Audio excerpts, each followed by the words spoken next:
안녕하세요. 역사 오리엔테이션을 시작하도록 하겠습니다. 우리 2학년 역사에서는 세계사에 대해서 배우는데요. 일단 역사를 배우기 전에 역사를 왜 배워야 되는지 한번 생각해 보고요. 그리고 우리가 배우는 세계 역사를 한번 시대별로 나눠서 구분해 보도록 하겠습니다. 먼저 역사란 무엇인지에 대해서 알아보도록 하겠습니다. 역사는 과거를 살아갔던 사람들의 이야기입니다. 즉 우리보다 앞서 살았던 사람들의 이야기라고 할 수 있고요. 이 이야기가 현재 기록으로 남아있기 때문에 우리가 역사에 대해서 알 수 있는 거죠. 어떻게 살아왔는지. 그런데 역사는 사실을 기반으로 해야 돼요. 선생님이 예를 들어서 설명해 줄게요. 주지은림이라는 한자성어가 있습니다. 이거는 말 그대로 술이 연못을 이루고 또 고기로 숲을 이룬다라는 뜻인데요. 어, 중국의 은나라의 어떤 왕이 굉장히 좀 사치를 부렸다는 거죠. 물론 그 왕은 굉장히 폭군이었다는 걸 알 수 있어요. 그러니까 연못을 이렇게 만드는데 거기 다 술로 채워져 있어요. 근데 연못을 만들려면 굉장히 많은 사람들의 노동이 필요했겠죠. 그래서 그냥 좀 이렇게 폭정이 심한 그런 왕이었다고 여러분들 생각하시면 됩니다. 근데 은나라는 원래는 이게 전설 속의 나라였어요. 왜냐하면 은나라라는 뭔가 기록은 있는데 유적이나 유물이 발견되지 않았거든요. 그래서 이 나라가 실제로 있었던 건지 아닌지 사람들이 약간 좀 의아하게 생각을 했었는데, 근데 20세기 정도에 은나라의 수도였던 이 은어 지역에 유적이 발견이 되면서 은나라가 실제로 존재했던 나라구나라는 게 밝혀졌어요. 이렇게 되면 이제 은나라도 역사에 들어올 수 있는 거죠. 그래서 역사는 우리가 알고 있는 뭐 전설이라든지 신화 이런 것이 아니라 사실을 기반으로 해야지만 역사적인 사건이 될 수 있습니다. 그리고 이 기록에 대해서 살펴보면 우리가 사실을 기록이 이제 적는 건데요. 이것을 적는, 즉 역사가에 따라서 해석이 달라질 수 있습니다. 똑같은 사건을 두고도 어떤 사람은 이 사람을 굉장히 좋게 평가하고 어떤 역사가는 또 이 사람에 대해서 부정적으로 평가하는 경우가 있어요. 그래서 이 기록이라는 것은 약간의 주관성이 담겨져 있고 역사가의 어떤 해석이 담겨져 있는 것이라고 생각을 하면 됩니다. 그러면 우리가 역사를 배워야 하는 이유를 현재 일어나고 있는 사건을 갖고 한번 생각을 해볼게요. 지금 여기 사진 보시면 건물이 폐허가 됐죠. 지금 사실 전쟁이 일어나고 있습니다. 어떤 나라냐면 러시아와 우크라이나죠. 그러면 이 러시아는 왜 우크라이나를 침공하면서 전쟁을 일으켰을까요?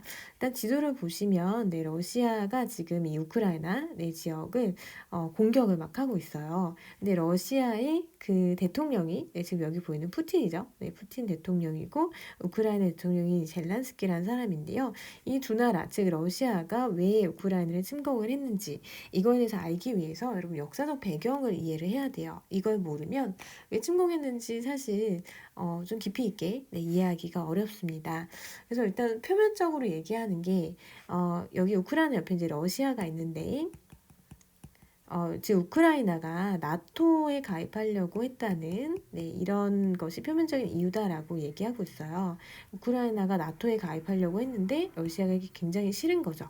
그래서 전쟁을 일으켜서라도 너네 그러면 안 돼라고 이제 막으려고 하는 그런 행동을 지금 하고 있는데요. 그러면 이 나토는 뭔지, 왜 우크라이나는 이 나토에 가입하려고 하는지, 러시아와 우크라이나는 과거에 어떤 관계였는지 이런 거를 좀 여러분들이 이해를 해야지만 이 전쟁이 어떻게 일어나는지 현재 상황에 대해서 좀 더 정확하게 알 수 있겠죠. 그리고 이런 과거의 어떤 역사적인 사실을 통해서 현재의 문제를 이해하고 나면 그럼 앞으로는 어떻게 이걸 해결해야 될지 더 잘 생각해 볼 수가 있겠죠. 우크라이나 침공도 지금 하루아침에 이루어진 건 아니에요. 이 푸틴이 사실 2014년도에 이미 크림반도 이 지역을 차지를 했고 돈바스의 또 일부 지역도 이미 차지를 하고 있는 그런 상황이에요.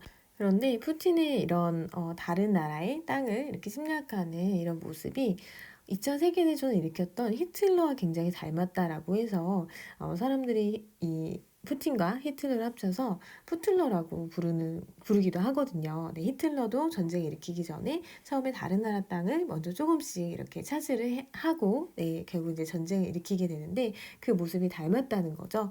그래서 여러분들이 역사를 배우면 현재 일어나고 있는 문제에 대해서 조금 더 역사적으로 깊이 있게 바라볼 수 있다. 네, 그래서 현재의 문제를 바라보는 시야가 넓어질 수 있게 되는 거죠. 지금까지 역사란 무엇이고 역사를 왜 배워야 되는지 선생님이 간략하게 설명했습니다. 그러면 지금부터는 역사에서 시대 구분을 어떻게 하는지 살펴보도록 할게요. 우리 교과서 보면은 우리 교과서가 크게 6개의 단원으로 구성이 되어 있는데요. 각각 이제 한 시대씩 나와 있다고 보시면 됩니다. 물론 이 시대 구분이 정확하진 않아요. 왜냐하면 유럽의 역사를 기준으로 구분한 거기 때문에 다른 나라의 역사에는 맞지 않을 수도 있지만 교과서의 흐름대로 한번 정리를 해보도록 하겠습니다. 네, 먼저 선사시대와 역사시대로 구분할 수 있습니다. 네, 선사시대와 역사시대. 이 선사시대와 역사시대를 구분하는 기준은 문자의 사용입니다. 네, 문자. 그래서 문자를 사용하기 전을 선사시대라고 하고요. 문자 사용 이후를 역사시대라고 합니다. 그럼 선사시대에는 어떤 시대가 있냐면 구석기와 신석기 시대가 있어요. 네, 그러면 역사시대는 좀 더 세부적으로 우리가 나눌 수 있는데요. 문자를 사용하게 되면서 인류의 문명이 발생을 하거든요. 그래서 일단 문명시대, 여러분 4대 문명이라고 들어봤죠? 네, 그래서 4대 문명, 메소포타미아, 이집트, 중국, 인도 문명에 대해서 차례대로 배우고요. 그 다음에 이제 고대 등장했던 고대 제국들에 대해서 우리가 배우게 될 거예요. 뭐 이건 지역에 따라서 우리가 다양한 지역을 다루는데요. 우리 교과서에서는 먼저 그 서아시아, 그리고 인도 이 지역을 먼저 보고요. 그 다음에 중국을 봐요. 동아시아 지역에서 중국을 보고 마지막으로 유럽은 어땠는지 당시 이런 순서로 봅니다. 그래서 고대에서 서아시아는 뭐 당시에 페르시아라는 나라가 있었고 중국에서는 준나라, 뭐 춘추 전국시대, 진한 뭐 이런 나라들이 있었다. 그리고 유럽에서는 그리스, 로마 이렇게 있었다라고 이제 서술이 돼 있어요. 이게 고대 시대고요. 고대 시대 다음이 중세 시대입니다. 네, 이런 중세시대 하면 우리가 흔히 종교의 시대라고 해요. 네, 종교. 그래서 중세시대와 관련해서 종교가 나오는데 이 종교는 여러분이 알고 있는 불교, 네, 그리고 인도의 힌두교, 이슬람교, 크리스트교 이 종교들이 어떻게 형성이 되었는지 역시 그 지역별로 보면서 나와요. 그래서 서아시아 뭐 당시 인도 지역에서는 불교와 관련해서 마우리아, 뭐 쿠시안 왕조, 그리고 힌두교와 관련해서 굽타 왕조, 이슬람 제국이 어떻게 건설이 됐는지, 당시 중국에서는 위신남북조, 뭐 수나라, 당나라, 그리고 유럽은 뭐 프랑크 왕국이라든지 비잔틴 제국처럼 이제 다양한 나라들이 있었거든요. 그래서 이 시기를 이렇게 또 역시 통틀어서 살펴보게 됩니다. 이 시기에는 종교 간의 분쟁이 있었어요. 일단 크리스트교와 이슬람교가 싸운 종교 분쟁.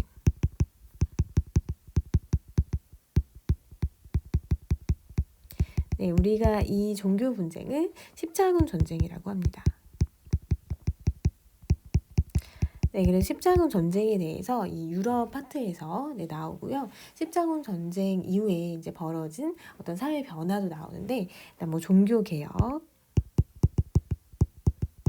당시 이제 종교의 힘이 많이 약해졌기 때문에 그리고 종교의 부패 이런 거를 비판을 하면서 종교 개혁이 일어났고 또 이제 르네상스. 르네상스는 이제 신 중심의 그런 사회에서 탈피해서 고대에 다시 인간 중심으로 회복하자라는 문화 부흥 운동이었다고 보시면 됩니다. 이런 내용이 중세와 관련해서 나옵니다. 네, 그 다음 시기는 근대로 가기 전의 시기인 근세 시대입니다. 네, 근세 시대는 근대 전의 시기를 이야기하는데요. 근세 시대에서는 왕의 힘이 좀 강했어요. 그래서 이 시기를 절대 왕정기 이렇게 부릅니다. 그래서 유럽 지역에서는 우리가 지금 알고 있는 영국이나 프랑스, 에스파냐, 뭐 러시아와 같은 국가에서 절대 왕권이 등장을 하게 되고요. 이때 서아시아 지역은 뭐 셀주크, 튀르크, 티무르 왕조, 사파비 왕조, 오스만 제국 등 다양한 나라들이 있었어요. 네, 중국은 이제 몽골 제국의 지배를 받다가 이제 명나라, 청나라 이렇게 전개가 되는데요. 이 절대 왕정 시기에 유럽 지역을 좀 더 보면은 유럽 지역에서는 당시 이제 유럽 지역이 그 아시아 쪽에 신항로 개척을 하려고 해요. 그래서 네, 신항로 개척이 있었습니다. 네, 그 다음 시기는 근대 시기로 들어옵니다. 근대는 뭔가 혁명이 일어난 시기를 근대시기예요. 그러니까 그 전과는 사회적인 변화가 굉장히 크게 일어났다고 볼 수 있습니다. 그래서 이 시기에 일어났던 대표적인 혁명이 시민혁명이 있고요. 그리고 경제적으로는 산업혁명이 있습니다. 네, 시민혁명은 여러분 1학년 때 우리 배웠었죠. 네, 영국과 미국, 프랑스에서 일어난 건데 이 시민들이 사회의 주도권을 잡은 거죠. 그 전에는 왕이나 귀족 중심이었다면 이제 시민이 사회 주도권을 잡은 것이 시민혁명이고요. 산업혁명은 생산 방식이 획기적으로 변한 거예요. 이제 공장에서 기계로 물건을 생산하게 되면서 대량 생산이 가능해지고 그러면서 이제 자본주의가 활성화하게 되게 되고 이 자본주의를 좀 더 이제 발전시키기 위해서 식민지, 다른 나라를 식민지로 삼는 제국주의 이런 것이 등장을 하게 됩니다. 그리고 이 근대 다음의 시기가 현대시대예요. 현대시대. 지금까지 이제 현대시대를 우리가 살아오고 있죠. 현대시대는 보통 세계대전 이후를 현대시대라고 합니다. 1차와 2차 세계대전 이후. 이 세계대전 이후에 또 그 이제 냉전이라고 해서 치고받고 직접적으로 치고받고 싸우진 않지만 서로 냉랭한 관계를 유지하게 되는데 이때 이제 미국과 소련이 있었죠. 그래서 아까 선생님이 나토 얘기를 했는데 나토는 북대서양 조약기구인데요. 이 미국 측의 어떤 집단 안보 방위 체제라고 볼 수 있습니다. 그리고 소련 지역에서는 바르샤바 조약기구라고 해서 또 이제 집단 안보 체제가 있는데 소련이 해체된 거 아시죠? 네, 1991년에 해체되면서 바르샤바 조약기구는 없어졌어요. 근데 아직까지도 북대서양 조약기구가 존재하는 이런 양상으로 남아있고 그 러시아 지금 옆에 있는 우크라이나가 이 나토 북대서양 조약기구에 가입하려고 하니까 러시아가 굉장히 열받은 거죠. 본인의 그 근접한 국가에 이제 서방 세력이 들어온다. 이거를 이제 러시아가 못 잡는 거죠. 그래서 지금 우크라이나 전쟁에 대해서 여러분들이 이해하기 위해서는 이 냉전이 뭔지에 대해서 역사적인 배경에 대해서 알아야지만 되겠죠. 네, 그래서 크게 이렇게 시대 구분할 수 있는데 우리가 근대 이후, 요 이후의 역사를 이제 근현대사라고 딱히 불러요. 근현대사. 그리고 이 근현대사 이전에 이 시대의 역사를 전근대사라고 부릅니다.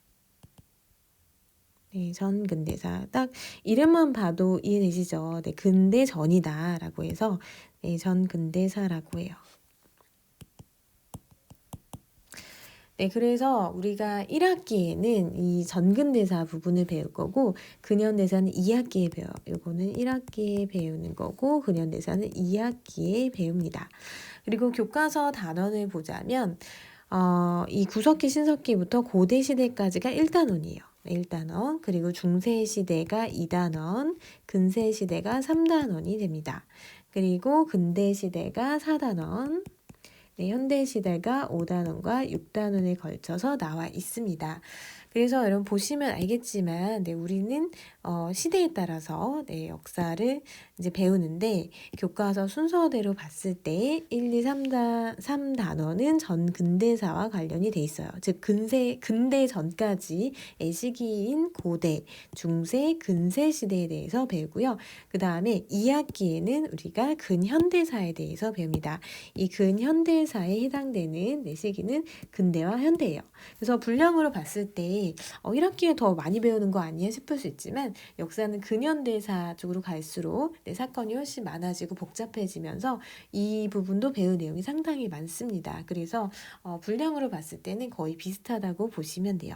근데 우리가 이 역사를 여러분들이 어려워하는 이유는 뭐냐면 이 시대에 정말 다양한 나라들이 어떻게 돌아가는지 이게 이렇게 통틀어서 나오기 때문에 그 부분이 이해하기가 쉽지 않고 굉장히 그 세세한 내용까지 보려고 하면 암기해야 될 분량도 너무나 많아집니다.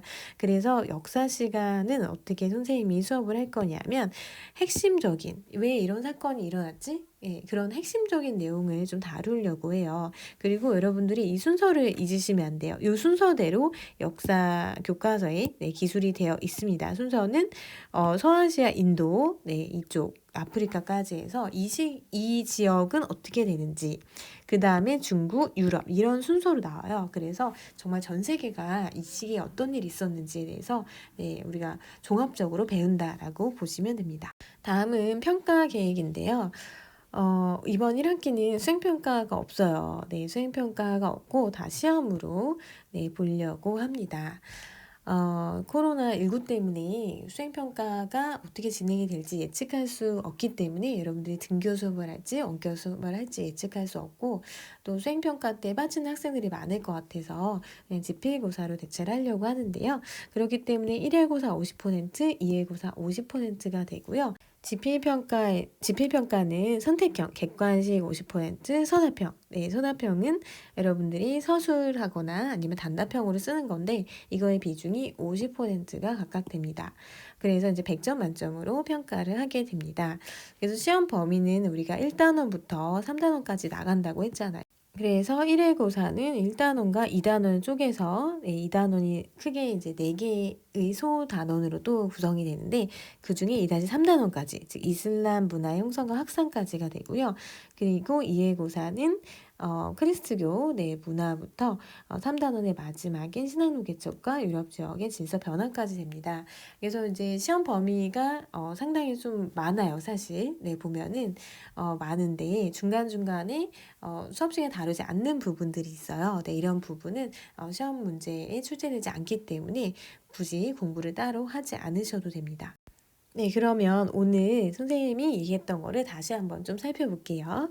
과거를 살아간 사람들의 이야기를 우리가 역사라고 했죠. 네, 역사. 그래서 역사는 이야기를 기록한 거. 네, 사실이 바탕이 되어야 되지만 기록. 네, 기록하는 거는 역사가 해석에 따라 달라질 수 있다고 얘기를 했고요. 역사를 배우면 현재의 문제를 이해하고 미래에 대한 올바른 전망을 세울 수 있다. 당연히 네, 맞는 얘기겠죠. 그리고 인류가 문자를 사용하기 이전 시대를 선사시대, 그 이후를 역사시대라고 합니다. 그래서 선사시대에서는 구석기와 신석기 시대가 있고 역사시대는 선생님 시대를 또 6가지로 나눴습니다.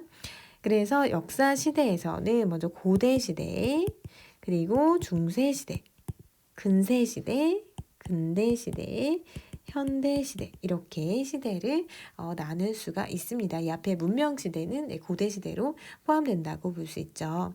그리고 근대시대는 혁명이 일어난 이유를 근대시대라고 해서 시민혁명과 산업혁명이 일어난 이후의 시기를 의미하고 근대시대 이후를 근현대사라고 역사에서는 분류를 합니다. 그래서 우리가 근현대사 부분은 2학기에 배우고 앞에 전근대사 부분을 1학기에 배운다까지 설명을 했습니다. 네, 오늘 역사 첫 오리엔테이션 듣느라 수고 많았습니다.